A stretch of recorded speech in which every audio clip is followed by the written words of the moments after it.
Le Titanic, englouti depuis 100 ans, est réapparu à New York, et avec lui sont arrivés d'innombrables déchets marins, qui se sont déversés du ciel comme une pluie battante. Et derrière tout cela, il y avait les aquariens venus des abysses. Même si ce sont eux qui ont apporté les déchets dans les villes humaines, il ne s'agissait en réalité que d'une dette contractée par l'humanité elle-même. L'ONU n'a eu d'autre choix que d'ouvrir des négociations avec eux, mais leur chef a fixé le lieu des pourparlers à la fosse de Romache, à 25 000 pieds sous la mer. Charles, en tant qu'ambassadeur des négociations, n'était qu'un homme ordinaire. Sans parler de plonger à plus de 7000 mètres de profondeur. Il avait même du mal à nager en pleine mer. Pour cette raison, l'ONU lui a organisé un entraînement intensif en urgence. Et pour garantir le bon déroulement de cette négociation, elle a aussi prévu la présence de spécialistes pour l'accompagner, afin de se rendre avec lui dans le monde des aquariens, et mener cette négociation décisive, dont dépendait la survie même de l'humanité. L'armée a mobilisé le submersible le plus avancé qui soit. Cet appareil était présenté comme la forteresse sous-marine la plus solide jamais conçue sur Terre. Tout était prêt. Il était temps de partir vers ce monde inconnu des profondeurs. Tout le monde était tendu à l'extrême. Le général participait lui aussi à cette mission, et, en tant que chef d'équipe, il en assumait l'entière responsabilité opérationnelle.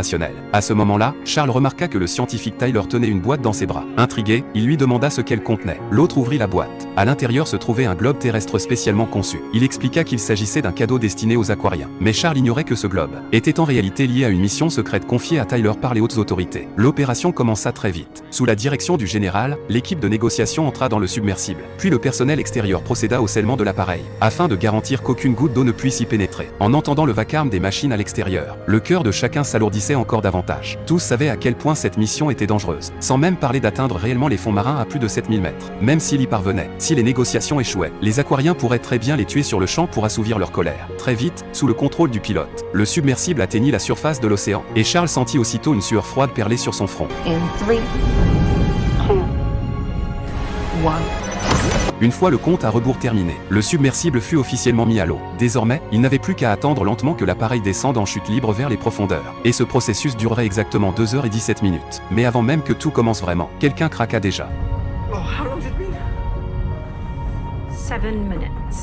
Cette peur de l'inconnu, ce sentiment d'étouffement, leur donnait l'impression de ne plus pouvoir respirer. Pas de lumière du soleil, rien que des ténèbres infinies. La visibilité était presque nulle. Impossible de savoir si quelque chose allait soudain surgir de l'obscurité. Autour d'eux, il n'y avait que le bourdonnement sourd venu de l'océan. Au moindre éclat dans la coque, ils seraient instantanément broyés par la pression, réduits en bouillie. Au même moment, dans la salle de réunion du Premier ministre britannique, les représentants des différents pays débattaient de la marche à suivre. La commandante en chef fit irruption dans la salle sans y avoir été invitée. Mais la réunion ne s'interrompit pas pour autant. Les États-Unis, fortement dépendants du commerce maritime, s'opposait fermement aux conditions imposées par les aquariens. L'armée américaine accélérait déjà la transformation de ses armes à ondes sonores, initialement conçues pour un usage terrestre, en un nouvel équipement adapté au combat sous-marin. Il proposait de déclencher la guerre, afin de reprendre l'avantage dans les négociations. Le représentant français déclara lui aussi clairement qu'il était hors de question d'abandonner des voies maritimes stratégiques. Selon lui, des ondes sonores à très haute fréquence